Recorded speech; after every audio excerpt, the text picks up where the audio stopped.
Amigo televidente, buenas tardes. Un placer volver a estar con ustedes en este su programa Actualidad Fiscal, Tecnológica y Financiera, esperando que este 2023 sea de mucho provecho en términos de que el Señor les entregue un año cargado de salud y de bendiciones y sobre todo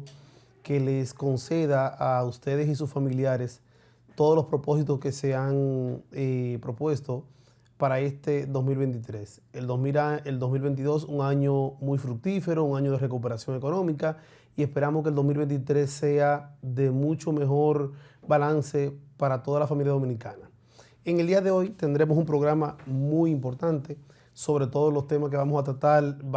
establecidos en tres temas. Vamos a ver la primera parte que tiene que ver con un balance del año 2022. La segunda parte vamos a trabajar con el efecto de las herramientas que se necesitan para los cierres fiscales en materia tributaria y financiera. Y ya en el tercer bloque vamos a hacer una panorámica de lo que sería el 2023 en términos fiscales y en términos financieros. El 2022 no es un secreto para los entes económicos de que fue un año extremadamente bueno, sobre todo por la recuperación que se dio en términos cualitativos y cuantitativos. Fue un año donde venimos sobrepasando el efecto post pandemia del COVID-19, un año donde se hicieron las adecuaciones ya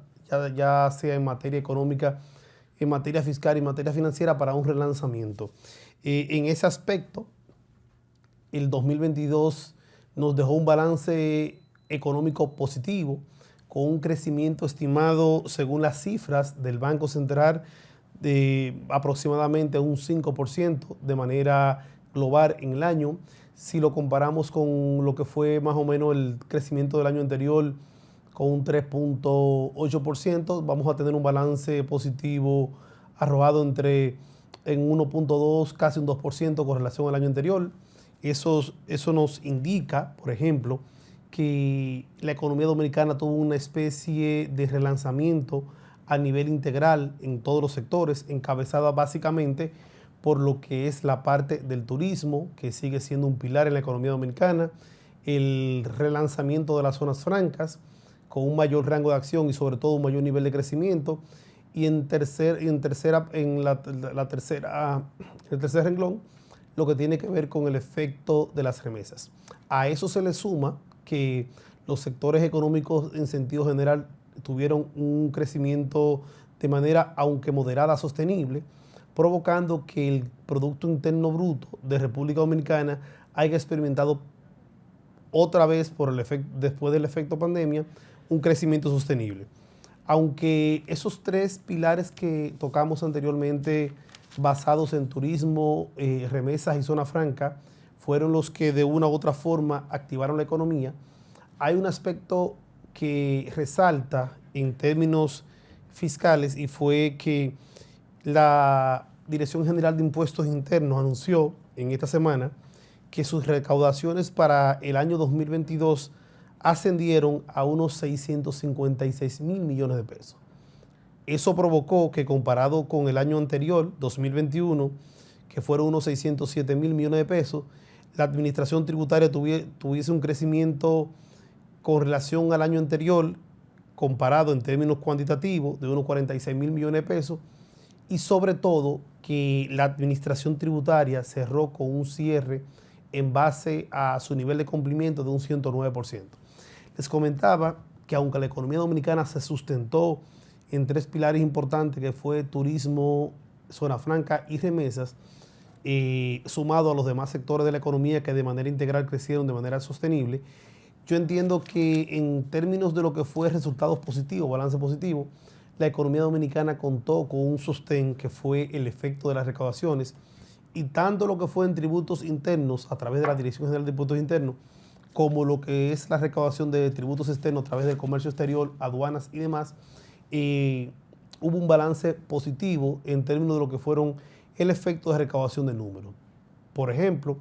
esa recaudación en materia impositiva siempre tiene un sustento principal con el efecto del ITEVIS, porque como impuesto de valores es el que más aporta al efecto de la economía, el impuesto sobre la renta, el impuesto selectivo al consumo, el impuesto de hidrocarburos, y el que recientemente va a finalizar, que es el impuesto que se establece para fines de el acceso a la circulación, el vehículo motor, que es el marbete. En la semana la Administración Tributaria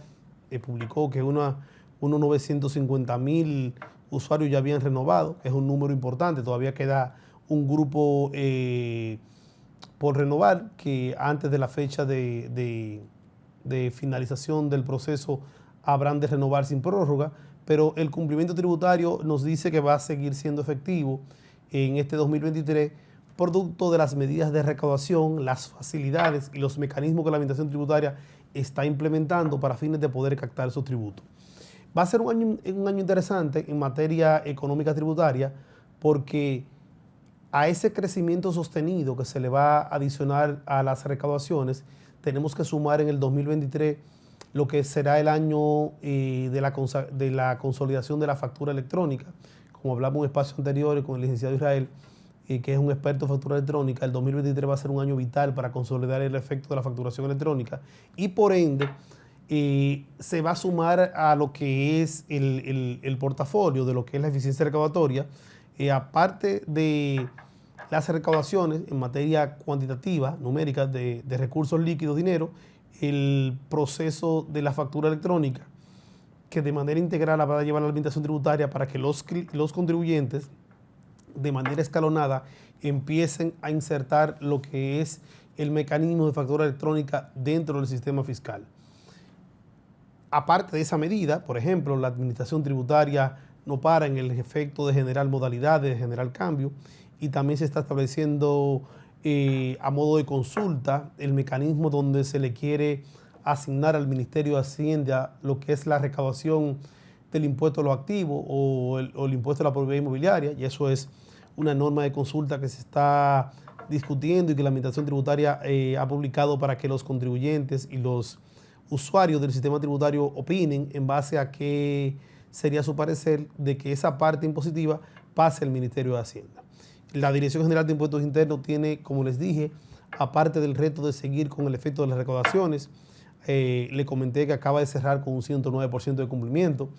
Yo entiendo que eso se va a mantener en el 2023 por una razón de que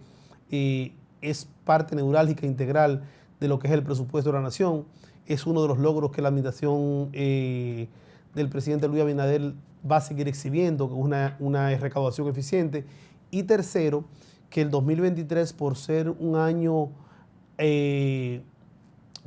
post el efecto de la recuperación de la pandemia y del relanzamiento económico, será una especie de consolidación para los fines de garantizar una estabilidad económica.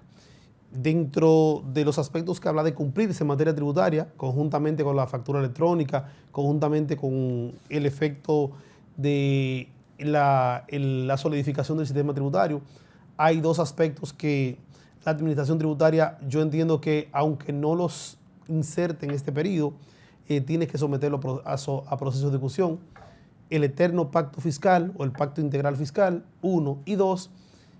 ya sea por parte o ya sea por título, se está sobre la mesa la modificación al título 1 del norma, procedimientos y sanciones, que aunque no se hable del pacto fiscal de manera integral, por lo menos empezar con el título 1, adecuar nuestro código tributario, primero a las exigencias del mercado global y segundo, para que el código tributario se vaya adecuando a lo que son las tendencias de la fiscalidad a nivel global. Si a eso le sumamos que se anuncia de que 2/3 partes de la economía a nivel global van a entrar en un proceso de recesión, nosotros como país tuvimos la potestad de que durante el proceso de pandemia fue de los países que tuvimos un crecimiento